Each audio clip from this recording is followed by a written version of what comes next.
Das funções que a gente viu naquele primeiro módulo do curso, ficou faltando essas aí, as funções trigonométricas inversas.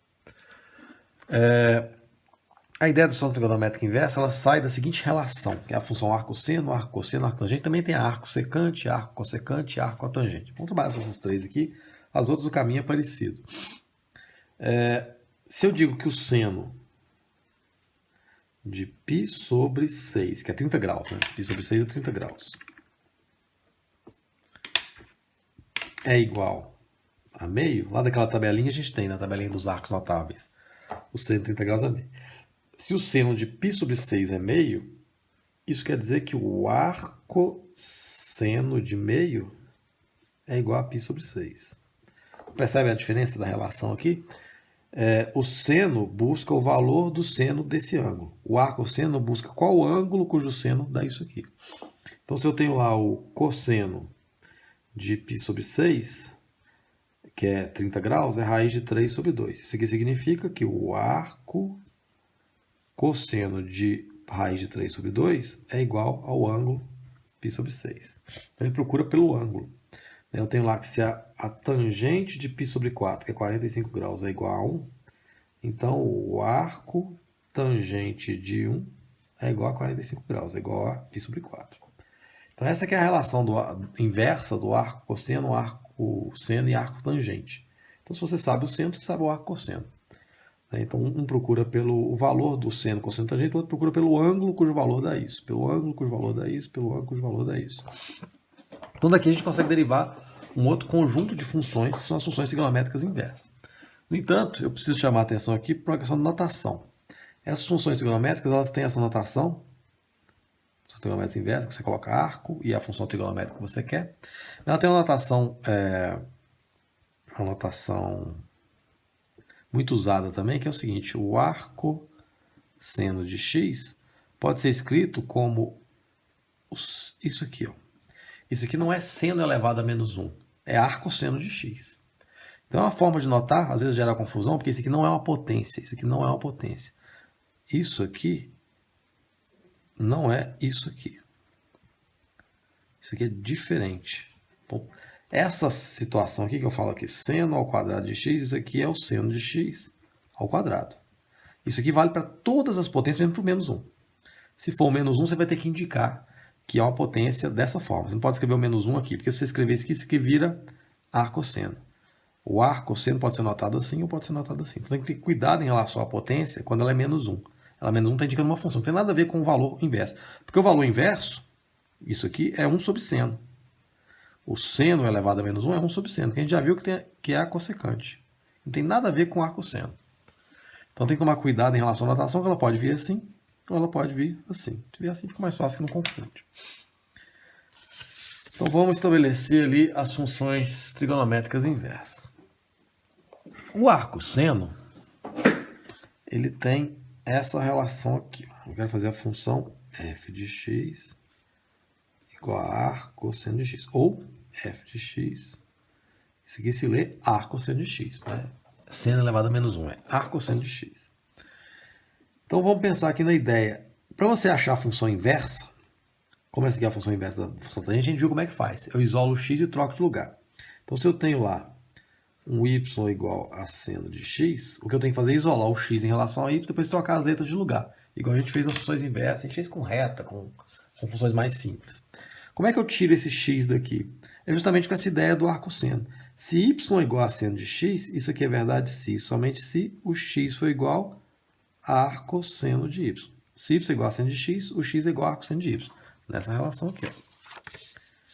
Se o seno de π sobre 6 é meio, o arcosseno de meio é π sobre 6. Então, se eu tenho que o seno de x é igual a y, isso é verdade se o x for igual a arcosseno de y. Isolei o x, troco eles de lugar. Então, a minha função inversa vai ser y igual a arcosseno de x. Por isso que elas são as funções uma inversa da outra. Qual que é o problema? Para achar a função inversa, a gente viu uma restrição. A função inversa ela tem que ser bijetora. Não pode sobrar nenhum elemento aqui no contradomínio que não tem uma setinha ligada a ele. E todo elemento do domínio tem que estar ligado a um elemento diferente. Não pode ter dois elementos. um elemento do contradomínio sendo imagem de mais de um elemento do domínio.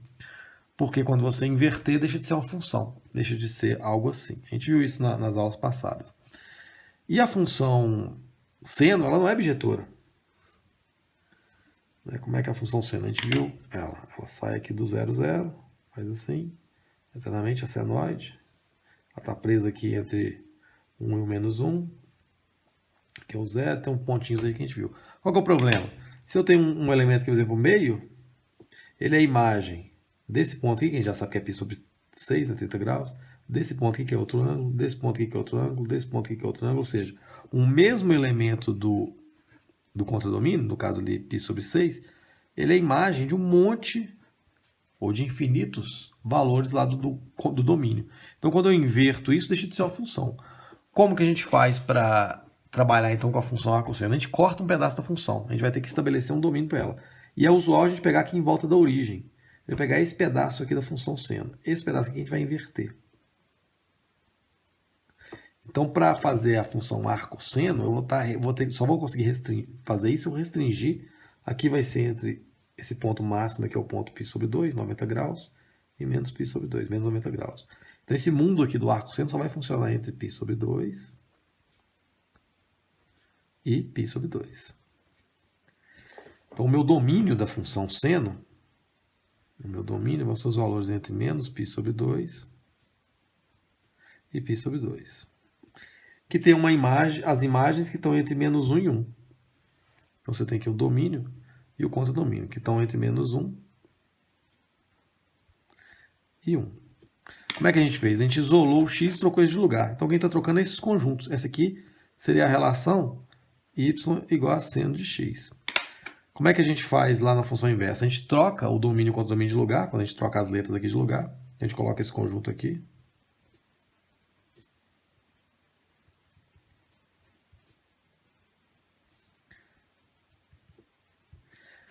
E a gente troca esse conjunto aqui de lugar, e depois quando a gente troca as letras. Quando a gente troca as letras, o que a gente está fazendo é colocando o x aqui para manter o x no domínio e o y aqui.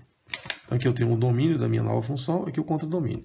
E essa relação aqui vai ser dada pela função arcosseno.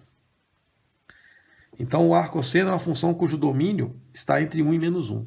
Como é que a gente acha gráfico de função inversa? A gente viu isso na última parte do curso.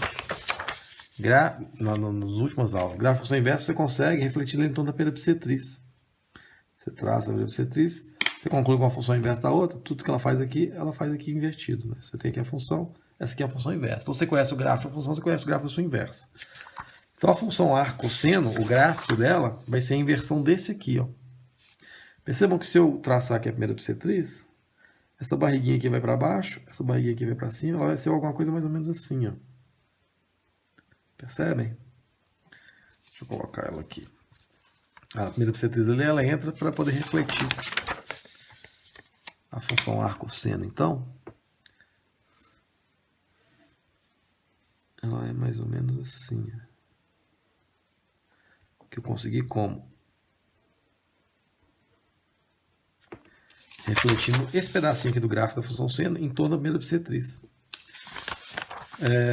Em que a gente mudou ali o domínio contra o domínio para achar a função inversa. Ela ia de menos π sobre 2 até π sobre 2, a gente trocou, ela vai de menos 1 até 1. Então, ela vai de menos 1 até 1. E ela, no x, no y, ela ia de 1 até 1, agora ela vai de menos π sobre 2 até π sobre 2. De π sobre 2 até menos π sobre 2. Esse aqui é o gráfico da função y igual a arcosseno de x. Então, o gráfico tem como domínio, é uma função que tem como domínio, os valores de x entre menos 1 e 1. É só esse pedacinho e a função. Esse é o gráfico. A função não é um gráfico que a gente vai usar muito, mas é bom saber de onde ele sai e por que você tem restrições. Né? Por que você tem que restringir a função seno antes de inverter ela a esse mundo aqui. Por quê? Porque se você não restringir um pedaço dela, ela não é bijetora, consequentemente ela não pode ser invertida. Então, funções inversas são só bijetoras para não acontecer esse tipo de coisa. Pode ser inverter e não ser mais função. Então, você isola uma variável, troca as letras de lugar. Ou seja, você troca os conjuntos e troca as letras de lugar. É assim que a gente inverte função. Então, o gráfico da função arcosseno é essa aqui. Então, vamos ver a função arco-cosseno. Então, a ideia é a mesma. A gente vai pegar a função cosseno. Essa é a função e vou inverter. Para inverter, eu tenho que isolar o x em relação ao y. Se o y é igual a cosseno de x, o x é igual a arco cosseno de y. Trocando as letras de lugar, a função inversa vai ser arco cosseno de x. Então, essa aqui é a função inversa da função cosseno. Problema, a função cosseno também não é bijetora. Como que é a função cosseno? A função cosseno ela sai quando o seno de 0 é 1, então ela sai algo assim, né? Sai aqui do 0, 1, vai descendo, vai subindo, vai fazendo isso.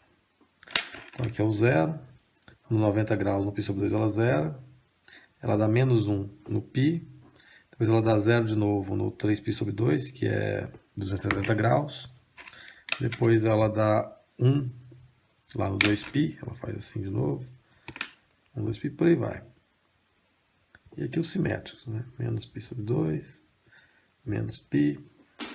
Então ela não é bijetora, né? O mesmo elemento da imagem tem a imagem de vários elementos do domínio. Então ela não seria bijetora, o que a gente faz é restringir um pedaço dela. Qual pedaço que é usual pegar? Esse pedaço aqui entre 0 e π. Esse é o pedaço da função cosseno que a gente trabalha. Então isso aqui vai ser tudo válido só nesse mundo que o x está entre 0 e 70 graus. Esse é o pedaço da função cosseno que a gente vai inverter. E a função inversa, o gráfico dela, é muito difícil de enxergar. Eu normalmente tenho dificuldade, porque você vai ter que traçar a primeira bissetriz aqui, vai refletir esse pedaço para cá e esse pedaço aqui para cima. Deixa eu colar ele aqui no livro.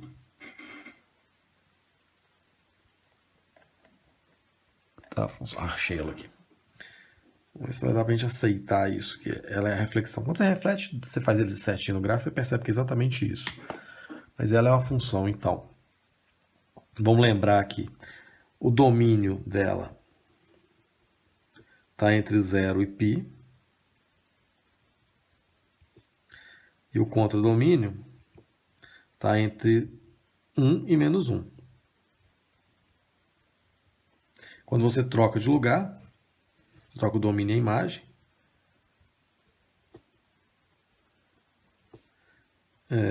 Aqui vai ficar 0 e π.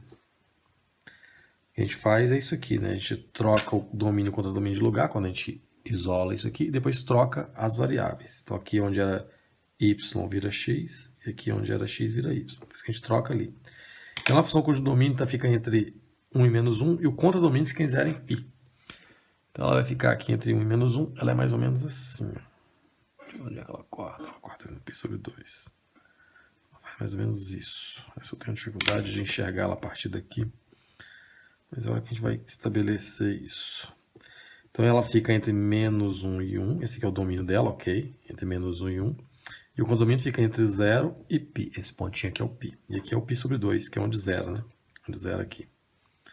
π sobre 2. Essa aqui é a função y igual a arco cosseno de x. Que pode ser notado também, né, dessa forma. Vamos ver se a gente enxerga ela aqui. Ó. Perceba, quando eu traço aqui a primeira bissetriz, esse pedaço aqui vai para cima. É mais ou menos isso aqui. Ó. E esse pedacinho aqui vai para baixo. É o que faz encostar aqui. Mais ou menos isso. Né? Se você fizer ela certinho e colocar um espelho, você vai ver que ela faz exatamente isso aqui. Também não é uma função cujo gráfico a gente vai trabalhar muito, não. É bom saber onde sai. É bom saber operar com as funções trigonométricas inversas. Mas esses dois gráficos não vão ser muito úteis para a gente, pelo menos nesse curso aqui. Tem que saber também a restrição das funções trigonométricas inversas, onde que ela está restrita. Agora, esse gráfico aqui, da arco tangente, a gente vai usar muito. E a mesma coisa. Tem ali a minha função tangente. Y igual a tangente de x. Essa aqui é a minha função original. Eu quero inverter. Então, isso aqui é verdade. Se y é tangente de x, x é igual a arco tangente de y. Troca as variáveis de lugar e consigo a função arco tangente de x. Essas aqui são as duas funções, ela e sua inversa. Problema, a função tangente também não é bijetora. Vamos lembrar da função tangente. Ela é formada por um monte de pedaços de função, né? Ela tem infinitas assíntotas, em todo múltiplo de π sobre 2. 3π sobre 2, que é o 270 graus. Ela é um monte de pedaços de função assim. O desenho tá ruim, um pouco distante. Mas ela é um monte de pedaços. A gente fez isso nas aulas passadas. Qual que é o problema? Ela não é bijetora, então o mesmo elemento aqui, a imagem de um monte de elemento do domínio. Mas a gente restringe um pedaço, que é esse pedaço aqui entre π sobre 2 e menos π sobre 2. Então esse mundo aqui ao arco da gente vai ser verdade só aqui. Ó. Eu não posso colocar igual, porque não tem tangente de 90 graus. E π sobre 2. Essa aqui que é a restrição dela. Vai ser esse pedaço que a gente vai inverter. Quando a gente inverte, a gente traça uma ellipsetriz aqui. O que era uma cinta vertical se torna uma cinta horizontal. O que era essa cinta vertical se torna outra cinta horizontal. Então, o gráfico da função arco tangente, ao invés de ficar, que é esse pedacinho aqui, entre π sobre 2 menos π sobre 2, ao invés de ficar restrita entre duas assintos verticais, quando eu inverter ela, ela fica restrita entre duas assintos horizontais. Que é a cinta entre menos π sobre 2 e π sobre 2. E ela faz mais ou menos assim. Mais ou menos isso. Esse é o gráfico da função y é igual a arco tangente de x. É bom saber esse gráfico porque observe que o limite, né, quando eu faço o limite dessa função quando x tende a mais infinito, ela aproxima do π sobre 2 e mais ela aproxima do menos π sobre 2. Ou seja, ela é uma função que tem duas assintos horizontais.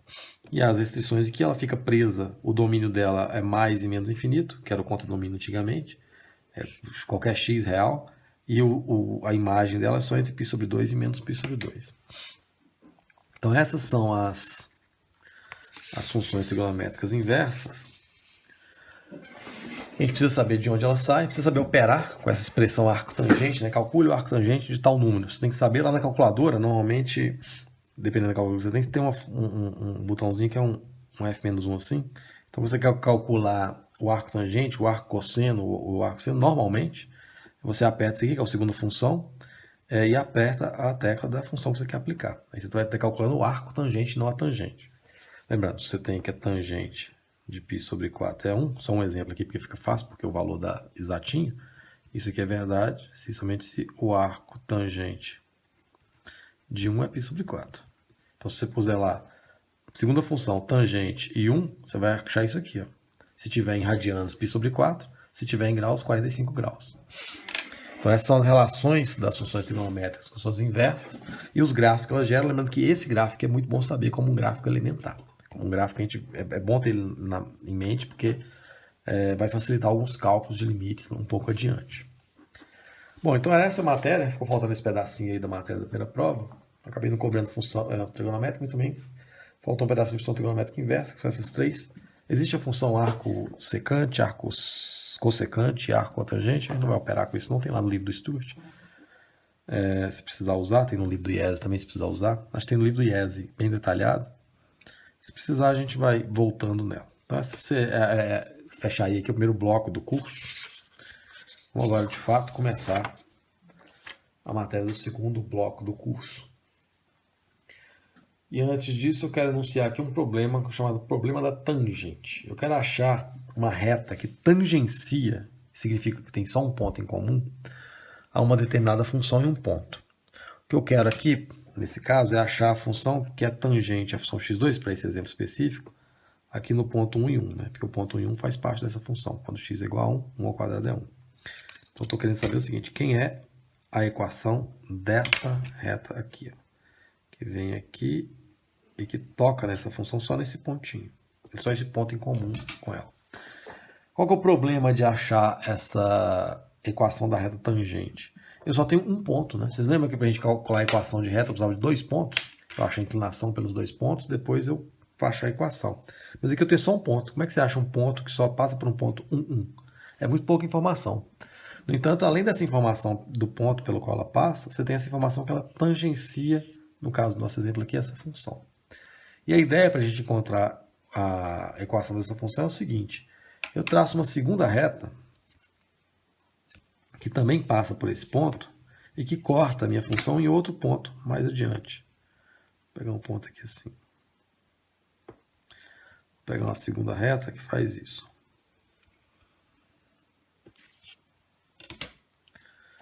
Vamos supor que seja o ponto 3.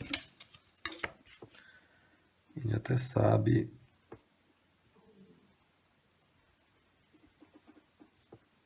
quem vai ser esse outro ponto. Se a função é y igual a x2, quando x é 3, esse valor aqui tem que ser 9. As escalas dos dois eixos não estão iguaizinhas, não.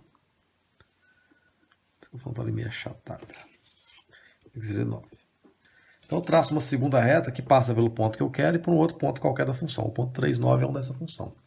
Essa reta aqui, ó, eu consigo achar a equação, consigo achar a inclinação dela. A inclinação dela seria o quê? A inclinação dela seria a subtração das coordenadas y, 9 menos 1, sobre a subtração das coordenadas x, que é 3 menos 1. Essa aqui seria uma reta de inclinação 8 sobre 1, que é 8. Então essa reta aqui, ó, ela tem inclinação 8, só que eu não quero essa, eu quero essa. O que aconteceria se eu pegasse um ponto mais perto? Um ponto aqui que fosse no 2. Vamos supor que o ponto 2, ao invés de eu pegar o ponto lá 3,9, eu vou pegar o ponto 2,4, aqui no meio certinho. Então vai estar mais ou menos aqui. Vou pegar aqui o ponto 2. Que é o ponto da função, que vai estar ligado lá ao 4. Está ligado ao 4. As escalas aqui não estão iguais do x, do y, não. Então, o ponto 2, 4. Esse é um outro ponto da função. Eu tenho uma outra reta que passa por aqui, ó. Outra reta que passa por aqui. Seria essa reta aqui, ó. Ainda não é a reta que eu quero, que é essa aqui, mas está mais perto, né? Percebe que eu tinha essa reta aqui, quando eu peguei um ponto mais perto, ela fez isso. A inclinação, vou chamar aqui de inclinação 1, a inclinação 2 que eu consegui, ela vai ter como inclinação a subtração das coordenadas y, 2 pontos, que é 4 menos 1, sobre a subtração das coordenadas x, 2 menos 1. Vai ficar 4 menos 1, 3, 2 menos 1, deu 3. Então percebam, eu não sei achar a inclinação dessa reta azul aqui.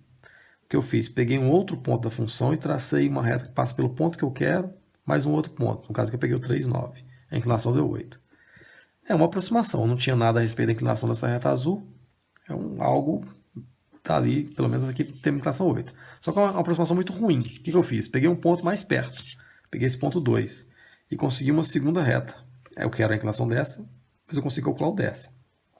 Fiz o quê? Calculei a inclinação dessa que passa pelos pontos 2, 4 e 1, 1, que é o ponto que já estava lá. A inclinação deu 3. Então é muito provável que a inclinação da reta que eu quero seja mais perto dessa do que dessa. Como é que eu faria para conseguir uma aproximação melhor ainda? Eu pego um outro ponto mais pertinho aqui, ó. Pego, por exemplo, 1,5. Se pegar o ponto 1,5 aqui, ó,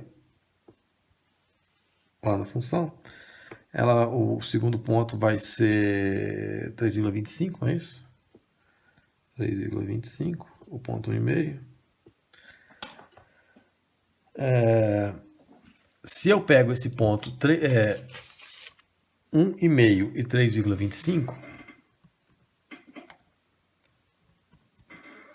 2,25 e 2,25, a nova inclinação vai ficar igual a subtração das coordenadas y, 2,25 menos 1, sobre 1,5 menos 1. Subtração das coordenadas y, subtração das coordenadas x.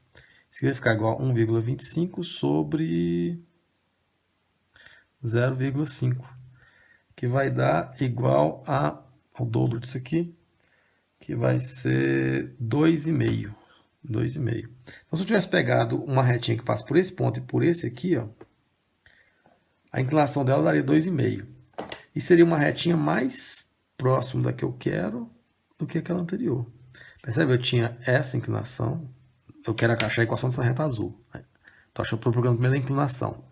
Eu peguei 2 pontos da função, um sendo 1 e o outro 3,9, e achei a inclinação que deu isso aqui, deu 8. Aí, uma aproximação muito boa, eu peguei um ponto mais perto. Peguei essa reta aqui, que deu 3. Peguei um ponto mais perto, seria uma reta que passa por aqui. Não vou nem riscar para não ficar muito rabiscado. Está cada vez mais perto da reta azul. O que eu percebo aqui é o seguinte. Quanto mais perto do x igual a 1 eu pego esse segundo ponto, mais perto das equações das retas tangentes e essa reta que tem 2 pontos aqui em comum, chamada reta secante, ficam. Quanto mais perto esse ponto aqui fica, mais perto essa segunda reta fica da primeira. É como se estivesse fazendo isso aqui, né? Ela estivesse girando em torno desse ponto 1, 1. Ou seja, quando eu pego esse valor infinitamente perto do 1, essas retas aqui vão ter inclinação infinitamente perto. Ou seja, elas vão se encontrando até no infinito ficarem iguais, uma em cima da outra.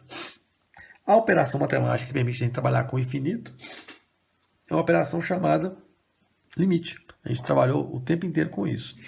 Então a ideia é você a inclinação dessa reta aqui, ó, vai ser um limite quando eu pegar o x cada vez mais perto, nesse caso aqui, de 1. Percebem? Vamos generalizar essa ideia para uma função qualquer. Eu quero encontrar uma reta tangente num ponto em que x é igual a a. Então eu tenho esse ponto aqui, uma função qualquer f de x, ela passa por esse ponto a e o f de a, se ela for contínua ali. Eu quero achar a equação da reta que tangencia essa função nesse ponto. Vem aqui e toca essa função só nesse ponto. A ideia de tangente aqui no cálculo é diferente da ideia de tangente lá da geometria, que só tem um ponto em comum. Aqui ela tem um comportamento de tangente, né? Na geometria você tem uma reta tangente a uma circunferência, é isso aqui, né? É uma reta que tem um ponto em comum com a circunferência. No cálculo, esse comportamento de tangente é local, né? Porque se eu continuar essa reta aqui, ela vai ter outro ponto em comum com a função, né? Se eu continuar isso aqui, ó, ela vai acabar cortando, mas o que importa é que aqui ela tem um comportamento de tangente. Qual que é a ideia? Eu pego um segundo ponto da função qualquer, um segundo ponto da função, você pega aqui um x qualquer, aqui vai ter um f de x qualquer, e a inclinação dessa outra reta que passa por esses dois pontos vai ser a subtração das coordenadas x, uma reta que passa por esses dois pontos aqui, ó, passa por esses dois pontos, a inclinação dela vai ser, que a gente chama de reta secante, a subtração das coordenadas y, que vai ser f de x menos f de a, sobre a subtração das coordenadas x, que é x menos a. Se eu quero fazer essa reta bem pertinho dessa, ou se eu quero encontrar a equação da reta tangente, basta eu fazer esse x cada vez mais perto de a. Igual lá na anterior, a gente estava tentando fazer o segundo ponto cada vez mais perto de 1. Eu faço um limite tendendo a 1. Nesse nosso caso aqui, como é um a, eu faço um limite com x tendendo a a. Então a inclinação da reta tangente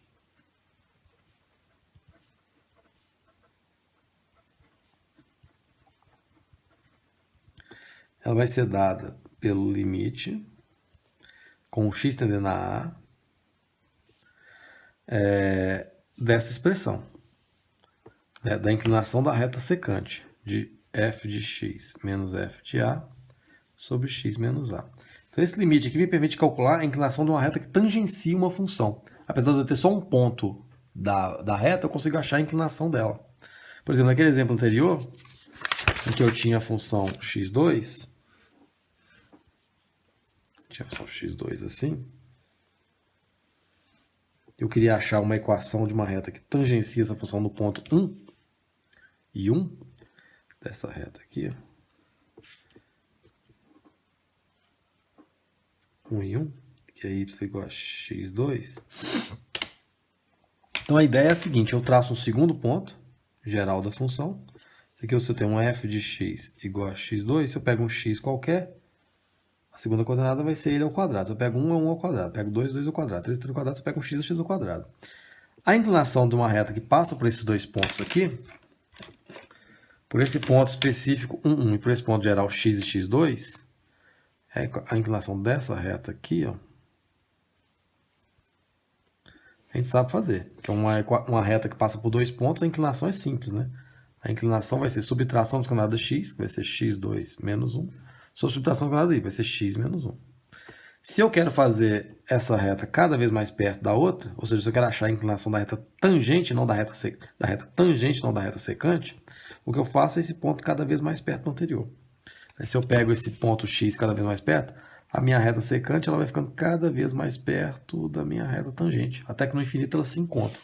Ou seja, a inclinação da reta tangente vai ser a inclinação da reta tangente, nesse exemplo, vai ser limite com o x tendendo a 1 dessa expressão, de x2 menos 1 sobre x menos 1. O que eu fiz foi exatamente aquele termo anterior. Esse aqui.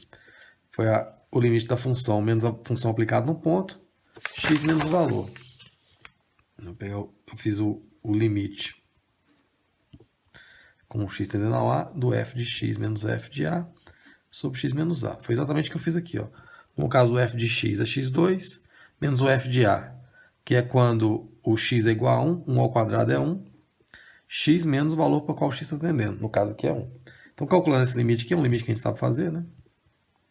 limite não. x2 menos 1 pode ser escrito como x mais 1, que multiplica x menos 1, usando o produto notável, sobre x menos 1. Simplifico aqui. Isso aqui vai ficar igual a limite, com x tendendo a 1, de x mais 1, que é igual a 1 mais 1, que é 2. Ou seja, a inclinação dessa reta que tangencia a função desse ponto é igual a 2. Aí, de posse da inclinação, eu consigo achar a equação dela. Né? Só fazer a equação aqui. A equação é y menos quadrado de y de um ponto, igual a inclinação que multiplica x menos quadrado de x mesmo ponto. Equação de reta, a primeira aula que a gente trabalhou. Vai ficar y quadrado de y do ponto que eu conheço, no caso aqui é 1, igual a inclinação que a gente achou que é 2, x menos quadrado de x do mesmo ponto que é 1. Então vai ficar y menos 1 igual a 2x menos 2, y igual a 2x menos 1. Então essa é a equação da reta que tangencia a função x2, tangencia a função x2 no ponto 1, 1. Achamos a equação dessa reta aqui. É uma reta tangente à função. Apesar de ser uma reta que você tem só um ponto dela, ou seja, não seria possível calcular a inclinação, pelo fato dela ser tangente a uma outra função, com essa expressão aqui, você consegue achar a inclinação de reta tangente a qualquer tipo de função. Uma forma alternativa de definir isso, se eu quero achar a inclinação de uma reta tangente no valor A e F de A, então uma retinha que vem aqui e passa tocando só nesse pontinho. Nessa região aqui ela faz isso. Quero achar a inclinação dessa reta aqui. Ó. Toca ali no A e no F de A. O que a gente fez anteriormente foi o seguinte. Eu pego um valor x qualquer, afastado de A, que vai ter uma coordenada f de x, e calculo a inclinação da reta secante, que vai ser subtração das coordenadas y dos dois pontos, subtração das coordenadas x dos dois pontos. Quando eu faço esses dois pontos cada vez mais perto um do outro, quando eu faço x cada vez mais perto de a reta secante e a reta tangente se encontram, e aí no infinito elas coincidem, e o valor da inclinação da reta tangente vai ser essa. Existe uma forma alternativa àquela, se eu quero encontrar você tem aqui uma função geral, y igual a f de x, eu quero encontrar a equação de uma reta tangente no ponto A e F de A. Né? Anteriormente a gente fez como? A gente pegou um valor de x afastado de A, consequentemente ele tinha lá um segundo ponto f de x, traçou uma outra reta e fez a equação da reta secante, que foi a subtração das coordenadas y sobre a subtração das coordenadas x. Quando eu faço esse x cada vez mais perto de A, ou seja, quando eu faço esse limite com x tendendo a A, dessa expressão eu encontro a inclinação da reta tangente. É como se a reta secante fosse aproximando da reta tangente. No infinito elas coincidem. Só que ao invés de eu pegar esse valor de x aqui, eu vou fazer o seguinte. Dado um A, eu vou pegar um outro valor afastado de A e um valorzinho h. Ou seja, esse aqui mede A e aqui mede h, esse pontinho aqui mede A mais h. Consequentemente, ele vai ter lá na função, esse aqui é o ponto A mais h e a função f de x. Então, quando no lugar do x ficar A mais h, vai ser o f de A mais h. É uma forma alternativa daquela mesma fórmula. Então, a reta tangente vai ser essa aqui, é a que eu quero calcular. Essa reta que vem aqui tangencia. Eu não consigo porque eu só tenho um ponto. Aí eu tracei uma secante. Uma que passa por dois pontos da função. Vamos ver aqui. Isso passa por dois pontos da função. Por esse e por esse. Pelo ponto A e F de A. E A e F de A. E pelo ponto A mais H e F de A mais H. Essa expressão que eu consigo vai ser o quê? A inclinação dessa reta que passa por esses dois pontos é subtração das coordenadas y sobre a subtração da x, que vai ser A mais H menos A. Eu até posso escrever melhor, simplificando esse A com esse menos A. F de A mais H menos F de A sobre, lá embaixo sobre o seu H. Então perceba, isso aqui é a inclinação dessa reta que passa por esses dois pontos. Eu quero a inclinação dessa aqui. A ideia é eu pegar esse segundo ponto, cada vez mais perto. Né? Ou seja, pegar esse segundo valor aqui cada vez mais perto do A, de modo que a reta vai fazendo isso, até ela coincidir com a reta tangente que eu quero. Se eu quero fazer esse segundo ponto cada vez mais perto desse, eu tenho que fazer esse valorzinho aqui cada vez menor. Eu faço o H tendendo a zero. Então essa expressão aqui, quando o H tende a zero, do f de A mais H menos o f de A sobre H me fornece a inclinação da reta tangente. A inclinação de uma reta que tangencia, que toca a função naquele ponto, pelo menos naquela região. Eu vou aplicar as duas fórmulas em um exemplo. Nesse exemplo aí, eu quero encontrar a equação da reta que tangencia a função 1 sobre x, a função recíproca, né? Uma das primeiras funções que a gente viu, nesse ponto aí 1 e 1, que é um ponto pertencente lá à função recíproca. A gente pode até esboçar isso aqui antes para ver o que a gente está fazendo. A função recíproca, vou traçar aqui um eixo cartesiano, ela é uma função formada por dois pedaços, né? A gente mais ou menos deduziu ela. Ela é uma função assim, para esses dois pedaços. Essa aqui é a função 1 sobre x. Eu quero encontrar a inclinação da reta tangente, a equação da reta tangente no ponto 1, 1. Supor que ele seja aqui, assim, mais ou menos. O que ele está pedindo é o seguinte, aqui no ponto 1, 1, tem uma reta que tangencia essa função. Que vem aqui e toca só nesse pontinho. Ele tem esse ponto em comum, a função pelo menos naquela região. Encontra a equação dessa reta. Qual que é o problema de encontrar a equação dessa reta? Ela só tem um ponto, né? Como é que você vai encontrar a equação de uma reta que só tem um ponto? Só que além dela só ter um ponto, tem essa informação. Ela é tangente a essa função. Então a gente criaria um segundo ponto, ou para cá ou para cá, e usaria aquela estratégia. Então a ideia é que a inclinação da reta tangente vai ser dada pelo limite com x tendendo a A do f de x menos o f de A sobre x menos A. Vamos fazer com essa estratégia primeiro, para ver quanto dá a inclinação. Bom, o meu A aqui no caso é 1, vou fazer o x tendendo a 1. Então a inclinação da reta que eu estou procurando vai ser limite com x tendendo a 1, lembrando aqui que o meu f de x é igual a 1 sobre x, de f de x, que é 1 sobre x, menos o f de A, que no caso vai ser o f de 1, o f de, quando x tende a 1, no caso aqui vai ser o f de 1, vai ficar 1 sobre 1, sobre x menos, no lugar do A vai ser 1. Então essa expressão aqui aplicada a essa fórmula, lembrando aqui que o meu f de A, no meu caso aqui o A é igual a 1, né? Então o f de A vai ser aqui 1 sobre 1, é isso aqui. Vamos ver como é que calcula esse limite. Isso aqui vai ficar limite com o x tendendo a 1, de 1 sobre x menos 1, sobre x menos 1. Vou tirar um mínimo lá em cima, deixa eu ver se sai. Tirar um mínimo vai ficar x, vai ficar 1 menos 1 dividido por x dá, x dividido por x dá 1 vezes 1, x dividido por 1 dá x, x sobre x menos 1. Ah, tá quase, ó.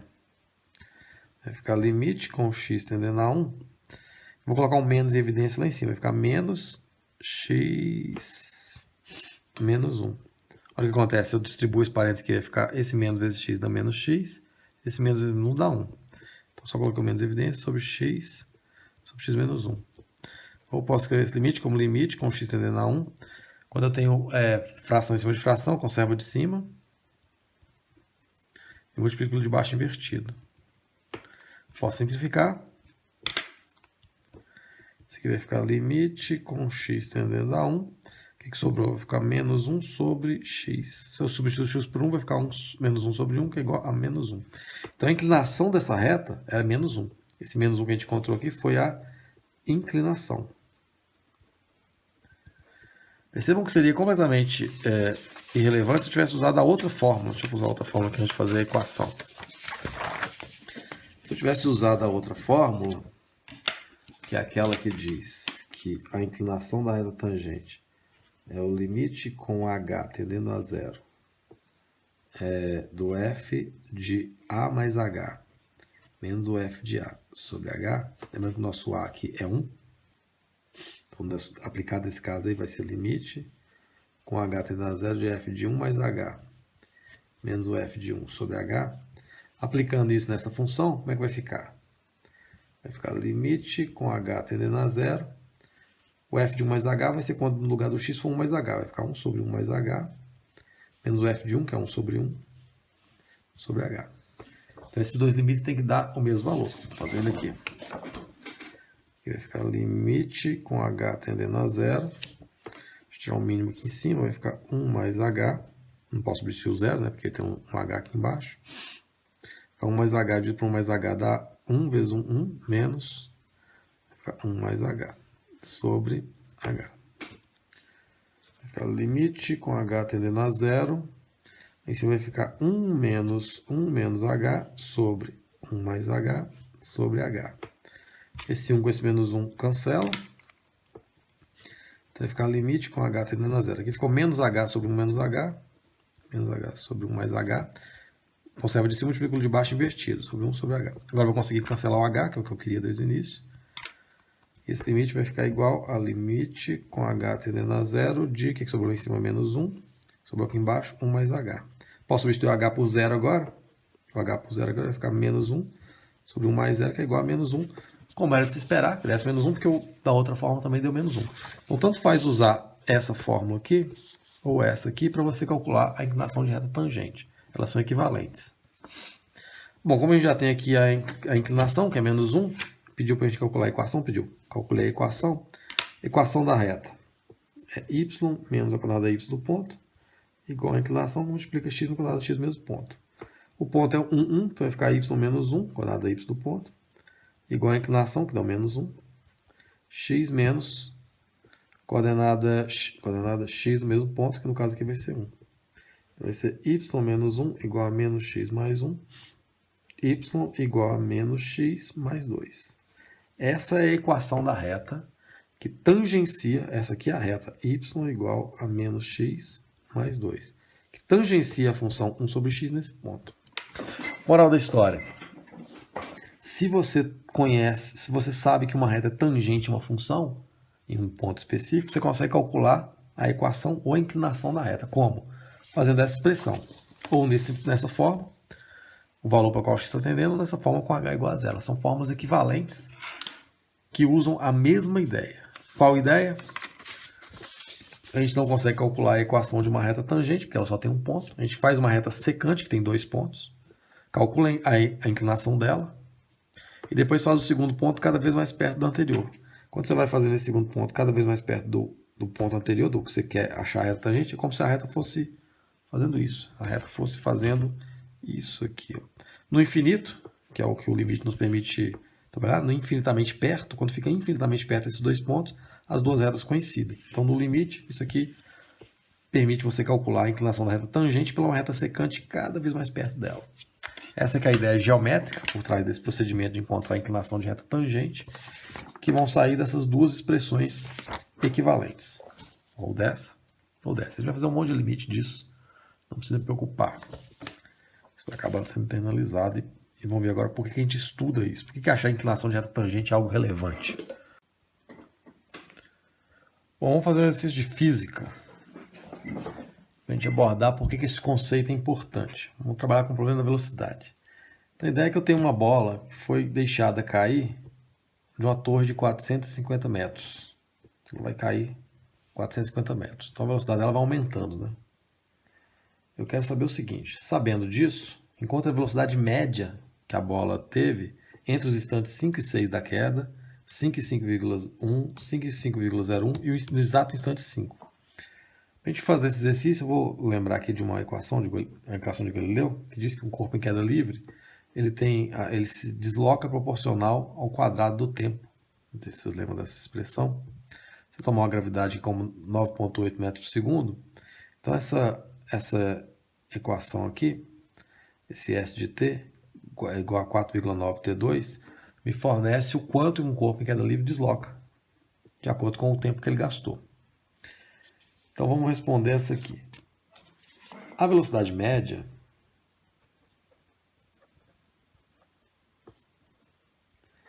é igual à distância percorrida em determinado espaço de tempo, percorrida, sobre o tempo gasto. No nosso caso da letra A ali, o corpo em queda livre, eu quero saber qual foi a velocidade média entre os instantes t igual a 5 segundos e t igual a 6 segundos. Aquele instante de 1 segundo, e qual foi a velocidade média? A velocidade dela está crescendo, porque a bola está caindo, né? A velocidade ela está aumentando. E no instante entre 5 e 6, qual foi a velocidade média? Bom, usando aquela equação que me fornece a posição em determinado instante, eu consigo saber o quanto que ela andou. No caso que ela gastou 1 segundo e quanto que ela vai ter andado. A velocidade média, vou chamar aqui de velocidade média 1, vai ser a posição que ela estava no instante 6, menos a posição que ela estava no instante 5, sobre 6 menos 5, que é o tempo que gastou, que no caso foi 1 segundo. A posição no instante 6 vai ser igual a 4,9 vezes 6 ao quadrado. A posição no instante 5 vai ser 4,9 vezes 5 ao quadrado, sobre, vou deixar para fazer no final, 6 menos 5. Eu já fiz isso aqui anteriormente. Isso aqui deu 176,4 menos 122,5, sobre, no caso aqui, 1 segundo. Isso aqui vai dar 53,9 metros por segundo. Então, nesse instante, eu não sei como é que está a velocidade da bola em todos os momentos, mas entre 5 e 6 ele tem uma velocidade média de 53,9 segundos. Na letra B, quer saber qual foi a velocidade média entre os instantes 5 segundos e 5,1. 5,1 segundos. Então, a velocidade média 2 dessa bola vai ser a posição que ela estava no 5,1 menos a posição que ela estava no 5 sobre o quanto que ela andou. No caso foi 0,1 segundos, né, que é 5,1 menos 5. Então, aqui vai ficar 4,9, que estou tirando aqui da fórmula. Vai ser 5,1 ao quadrado menos 4,9, que multiplica 5 ao quadrado sobre 5,1 menos 5. Isso aqui vai ficar igual a 4,95 sobre 0,1, que vai dar 49,5 metros por segundo. Então, como o espaço de tempo foi menor e foi mais próximo dos 5 segundos, né? Então era razoável imaginar que a velocidade devia ser menor na velocidade média no instante anterior, porque a bola está crescendo a sua velocidade durante a queda. Então, ali entre o instante 5 e 5,1, esse instante bem pequenininho de tempo, de 0,1 segundo, a bola andou numa velocidade média de 49,5 metros por segundo. Se eu faço aqui a letra C quer saber o que aconteceu com a bola entre os instantes t igual a 5 e t igual a 5,01. Então, um intervalo muito pequenininho de tempo, que é 0,01 segundo. Então, a velocidade média desse intervalo de tempo vai ser a posição que ela estava lá no 0,01 menos a posição que ela estava no instante 5 sobre o tempo que ela gastou. Isso aqui vai ficar igual, eu já fiz aqui direto, deu aplicado 4,9, 5,01 ao quadrado, menos 4,9, 5 ao quadrado, sobre 5,01 menos 5, que é 0,01. Isso aqui deu, no final, fazendo a conta, ficou 49,049 metros por segundo. Então, nesse pequeno intervalo de tempo aqui, perto dos 5 segundos, a velocidade ficou igual a 49. Então, quando eu peguei o instante entre 5 e 6, deu 53,9. Quando eu peguei o instante entre 5 e 5,1, deu 49,5. Quando eu peguei o instante entre 5 e 5,01, um intervalo muito pequenininho em volta dos 5, deu 49,049. E na letra D, ele pergunta assim, qual a velocidade no instante 5? Não a velocidade média no intervalo, mas a velocidade no instante 5. Percebe que está cada vez mais perto de 49? Seria razoável imaginar, seria razoável inferir que essa velocidade está bem perto do 49 metros por segundo. Provavelmente lá no instante t igual a 5, ela passou mais ou menos a 49 metros por segundo. Por que é interessante avaliar essa situação de velocidade média? Porque se você pensa isso graficamente, vamos pensar, a função 4,9t2 ela é uma parábola, você tem aqui uma posição por tempo, ela é uma parábola com cavidade para cima,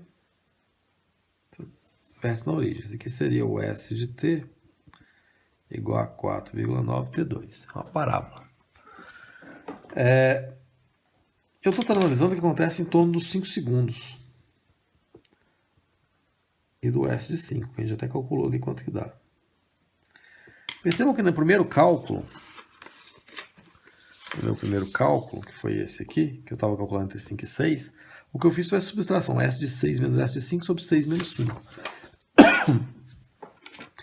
O que eu estava fazendo ali, do ponto de vista gráfico, seria pegar se eu pego o instante 6, aqui vai ser S de 6, isso estava coincidindo com o quê? Esse cálculo aqui estava coincidindo com o quê? Com a inclinação de uma reta que passa nesses dois pontos.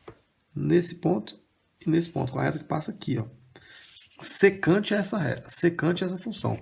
Se eu fosse calcular, determine a equação da reta que passa por essas duas, a inclinação da reta que passa por esses dois pontos aqui, você faria o quê? Olha, a inclinação é igual a subtração quadrada x, o S de 6, você calcularia lá, de acordo aqui com 6, menos o S de 5, subtração quadrada y, desculpem, subtração quadrada y, sobre subtração quadrada x, que é 6 menos 5. É exatamente o que a gente fez aqui. Ou seja, a inclinação da reta secante que passa por esses dois pontos coincide com a velocidade média naquele intervalo entre 6 e 5. Quando eu peguei o ponto entre 5 e 5,1, estaria bem pertinho aqui, 5,1, e ficaria o S de 5,1. O que eu fiz foi esse cálculo. A aplicação no 5,1 menos a aplicação no 5, 5,1 menos 5. O que eu estava calculando aqui seria a inclinação dessa reta que passa por esses dois pontos. Se eu fosse calcular a inclinação da reta que passa por esses dois pontos, ficaria subtração quadrada de y, que é o S de 5,1 menos o S de 5, sobre 5,1 menos 5. Ou seja, o cálculo da velocidade média nesse intervalo aqui coincide com o cálculo da reta secante essa função nesses dois pontos, nessa função posição por tempo. Quando eu calculei a velocidade no instante, entre os instantes 5 e 5,01, ficaria bem pertinho aqui. O que eu estava calculando lá era a posição no instante 5,01 menos a posição no instante 5 sobre 5,01 menos 5. Foi exatamente o que eu fiz aqui. Né? É exatamente o que eu fiz aqui. Essa expressão que calculou a velocidade média nesse intervalo aqui coincide com uma reta secante, que eu não vou nem desenhar aqui, que vai ficar muito pertinho, né? Que passa nessa, que corta essa função aqui em dois pontos. Percebem que eu tinha aqui uma reta secante, uma reta secante, uma reta secante, cada vez mais perto dessa reta aqui, que tangencia essa função nesse ponto, porque eu estou pegando um segundo ponto dessa função, que está ficando cada vez mais perto desse 5. Ou seja, a velocidade no instante 5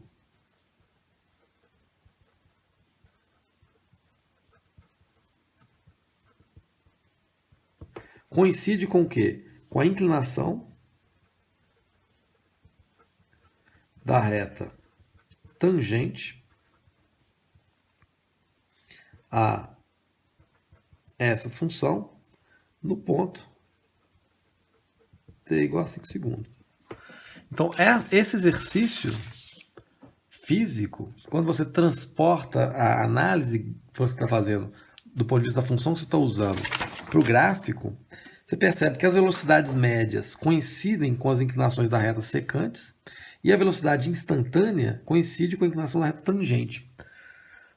Ou seja, numa função posição por tempo, se você encontra a equação da reta tangente a ela, o que você está encontrando é a velocidade no instante específico que está tocando ali a sua função. Por que é interessante saber isso? Porque as inclinações das retas tangentes a uma função vão dizer muito a respeito da função. É esse que é o ponto aqui. E vão ter aplicações físicas também. Vou pensar aqui de outro modo. Agora pensar do gráfico feito. Outro exemplo físico. Eu tenho aqui um bloco de ferro que é colocado a 500 graus Celsius, é exposto a um ambiente que está a 30 graus. O que vai acontecer? Você pega o bloco de ferro e coloca num ambiente de 30 graus, no início ele vai perder calor para o ambiente, obviamente, e a temperatura do bloco vai reduzir.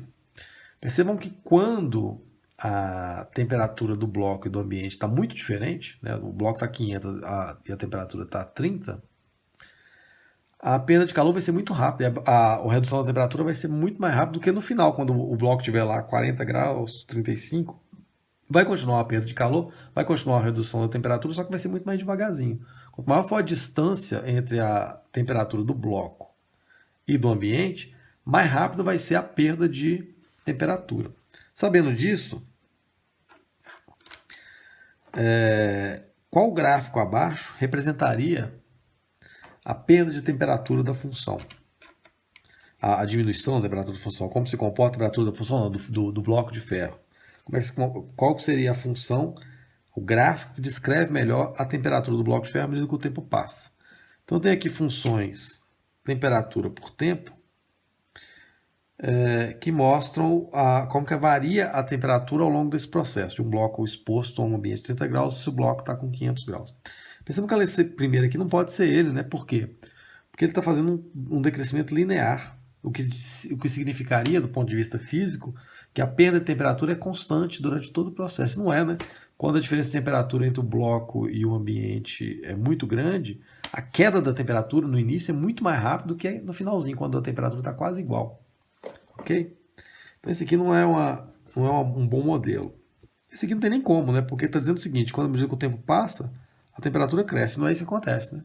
Se o bloco está a 500 e o ambiente a 30, isso aqui não tem como acontecer. A temperatura não pode crescer quando o tempo passa. A temperatura vai diminuir. Já sabe que a função vai ser algo assim, né? Isso aqui está totalmente errado.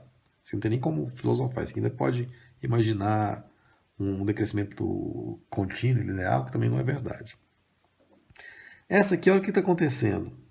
A temperatura fica mais perto dos 500 no início, depois ela dá uma queda abrupta. Ela cai abruptamente.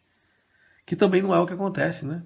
Pelo nosso raciocínio aqui, abstraindo essa situação, no início a queda de temperatura é maior, que é o que mostra aqui nesse terceiro gráfico. Percebam, a queda de temperatura é muito grande no início e depois ela fica menos significativa, até ficar lá mais ou menos perto dos 30 graus. Então esse aqui seria o gráfico que esboçaria, mais ou menos, o comportamento da temperatura desse bloco. Como que eu enxergo isso? Ora, eu posso analisar a variação da temperatura pelo tempo, pensando nas retas tangentes a essa função no ponto. Então, se eu analiso aqui as retas tangentes, elas me dão justamente qual é a variação da temperatura em cada instante. Percebam que no início desse gráfico aqui, as retas tangentes têm uma inclinação grande, assim, negativa, mas bem inclinada. E depois vão ficando mais tênues. É ao contrário desse aqui, que eu começo com uma reta tangente mais horizontal e ela vai aumentando assim a inclinação até ficar mais inclinada, né? O que isso indica do ponto de vista físico? Isso indica que nesse caso aqui de um gráfico desse tipo, a perda de temperatura no início, ou seja, a variação da temperatura, ela é pequena e depois ela começa a se acentuar. Nesse caso aqui, que é o nosso exercício, a perda de temperatura é muito grande e depois começa a se atenuar, por causa da diferença de temperatura entre o bloco e o ambiente. Então, analisar as retas tangentes a uma função indicam os ritmos de crescimento ou decrescimento dessa variável em relação a essa. Vou dar outro exemplo físico.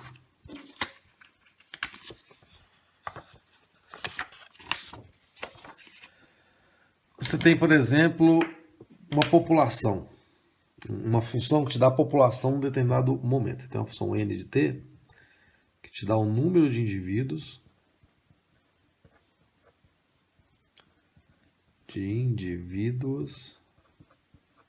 de uma população.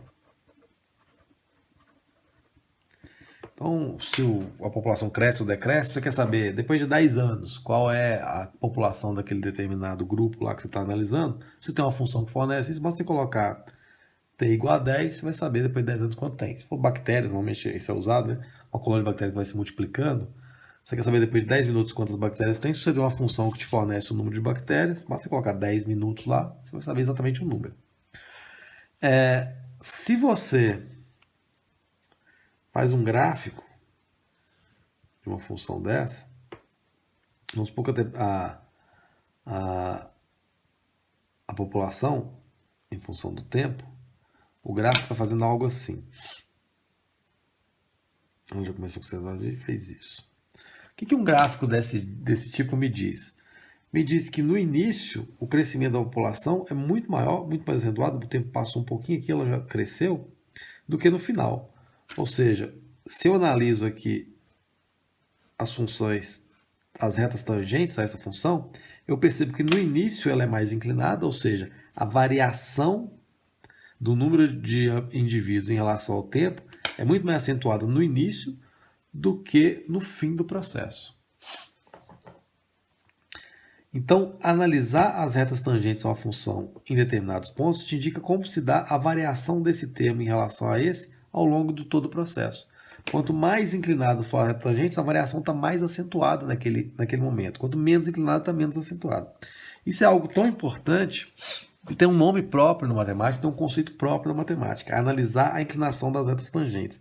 Essa expressão, limite quando x tende a com f de x menos f de a sobre x menos a, ou, que tem aquela forma equivalente, h tendendo a zero, a mais h menos f de a sobre h, é algo tão importante que fornece as inclinações das retas tangentes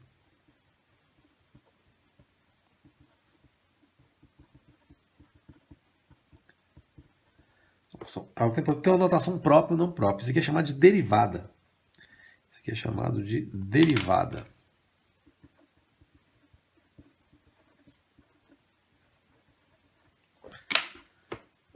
E tem uma notação que é o seguinte, é um f com uma linha em cima. A gente lê até f'. Isso aqui é a mesma coisa. Então, o f' de uma função, no caso aqui no A, o f' de uma função, nada mais é do que a derivada da função no ponto, que do ponto de vista gráfico me indica a inclinação das retas tangentes e do ponto de vista físico me indica a variação disso em relação a isso. Então, se você tem uma função que te fornece o número de indivíduos de uma população, se você encontra a derivada dela, num determinado ponto, o que você está encontrando é a taxa de variação da população em relação ao tempo naquele momento, que pode ser um crescimento populacional, um decrescimento populacional se a população estiver diminuindo. Então, esse N' de A, que é a derivada da função do ponto, te fornece a taxa de variação disso em relação a isso nesse instante aqui. A gente calculou o quê? Eu tinha uma função que me fornecia posição por tempo. Quando eu calculei a velocidade média, o que eu fiz foi achar as inclinações da reta secantes. A velocidade instantânea, eu consegui achar a inclinação da reta tangente, lá na minha função, lá na minha expressão da queda livre lá na torre, né? Quando eu encontrei a velocidade no instante, isso coincidiu com a inclinação da reta tangente. Ou o que eu estava calculando aqui era a derivada dessa função. A derivada dessa função aqui me fornece a taxa de variação da posição à medida que o tempo passa. Isso aqui não tem um nome específico. O que é a taxa de variação da posição à medida que o tempo passa? Ou o ritmo de mudança da posição à medida que o tempo passa, que chama velocidade. Então, por isso que a taxa de variação, o ritmo que você muda a sua posição à medida que o tempo passa, a gente encontrou a velocidade, que por sua vez encontramos a inclinação da reta tangente à função posição por tempo.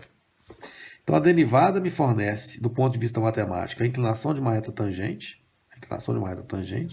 e do ponto de vista físico, ela me fornece a taxa de variação disso em relação a isso num determinado momento.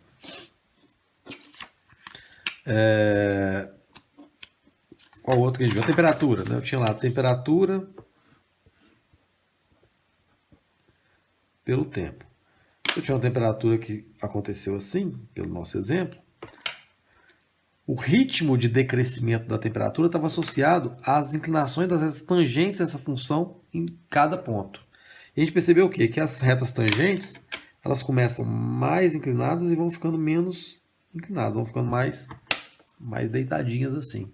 Isso significa que a perda de temperatura, ou seja, a variação da temperatura à medida que o tempo passa, ou a derivada dessa função à medida que o tempo passa, me fornece a taxa de variação da temperatura em relação ao tempo, ou me fornece a inclinação da reta tangente em cada ponto desse. Então, você pega aqui num ponto A, no caso lá a gente não pegou no ponto específico, se eu aplico isso aqui, se eu calculo esse t de A, que vai ser o quê? Vai ser o limite, quando o t tende a A, do t de...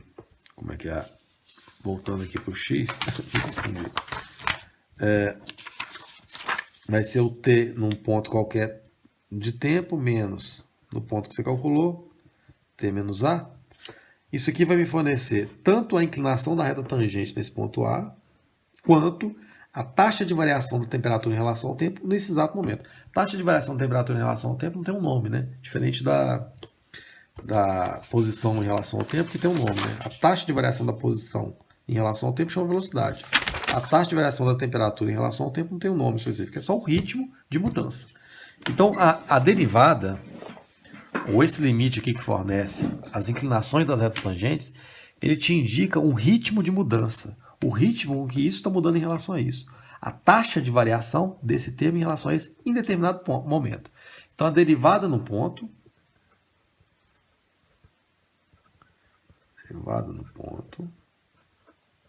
que é esse termo aqui, me fornece a inclinação da reta tangente a uma função num ponto específico, que do ponto de vista físico me dá a taxa de variação instantânea em um determinado ponto. Então, quando era posição por tempo, quando eu calculei a inclinação da reta tangente a essa função num ponto, o que eu consegui foi a taxa de variação instantânea da posição pelo tempo. Nesse caso, chama velocidade, contando velocidade. Quando eu tiver uma função população por tempo, quando eu derivo ela, eu encontro, num determinado ponto, eu encontro a inclinação da reta tangente, por essa expressão aqui ou por essa, que coincide com a taxa de variação da posição da população em relação ao tempo, que pode ser um crescimento populacional ou decrescimento populacional. Isso aqui tem um nome, né? Então, a derivada da função me fornece inclinação de reta tangente e me fornece a taxa de variação desse termo em relação a esse. A taxa de variação no instante. Generalizando esse resultado, o que acontece é o seguinte: dado uma função qualquer,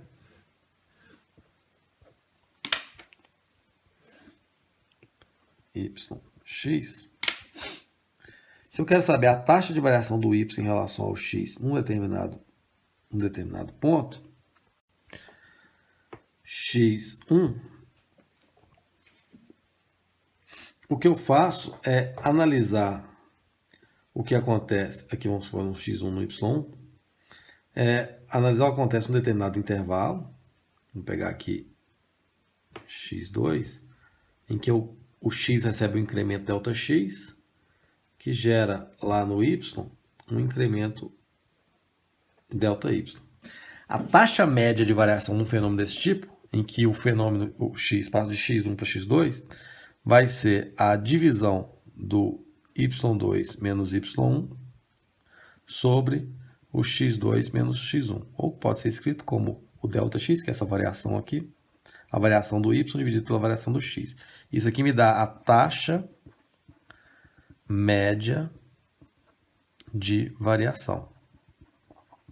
Lá no caso da posição, me deu a velocidade média. No caso do crescimento populacional, poderia ter me dado o crescimento médio da população em determinado intervalo. No caso do exemplo da temperatura, a perda média de temperatura em determinado intervalo. Se você faz esse Δx cada vez menor, então aqui eu estou trabalhando do ponto de vista gráfico, eu estou trabalhando com a inclinação da reta que é secante a função, a reta que passa aqui nesses dois pontos. Então, esse aqui é a taxa média de variação, do ponto de vista matemático, me dá a inclinação da reta secante, que é a reta que passa em dois pontos da função. Se eu faço esse Δx cada vez menor, se eu faço Δx tendendo a zero, ou se eu pego essa variação de y em relação a x e faço um limite com a variação de x tendendo a zero, isso aqui me fornece, né, que seria o limite com Δx tendendo a zero, y2 menos y1 sobre x2 menos x1, isso aqui me fornece a taxa instantânea de variação. Lá no caso da velocidade da bola caindo, ela me dava a velocidade no instante. No caso do crescimento populacional, me dava o ritmo de crescimento ou decrescimento no instante. No caso da temperatura, me dava a temperatura no instante específico, a queda de temperatura, né? A variação da temperatura, a variação num determinado instante. Que do ponto de vista matemático, do ponto de vista geométrico, coincide quando você faz ΔX cada vez mais perto, quando você faz x2 cada vez mais perto do x1, ou faz ΔX cada vez menor, do ponto de vista gráfico, você está pegando uma reta cada vez mais assim, ó. É uma reta tangente à função. Então, do ponto de vista geométrico, a taxa de variação instantânea coincide com a inclinação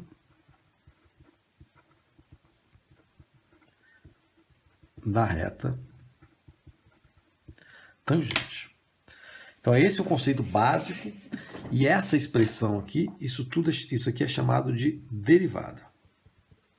Então, derivada é uma expressão que me fornece a taxa de variação instantânea de um determinado fenômeno, se você conhece uma função que modela o fenômeno. Uma aula conceitual, né? Eu vou deixar alguns exercícios lá para praticar aquela forma da reta tangente, como é que calcula a inclinação da tangente, mas eu quero voltar a isso aqui conceitualmente para a gente operar com os exercícios. Vai ficar mais claro quando a gente for trabalhando com exercícios, não ficou muito claro.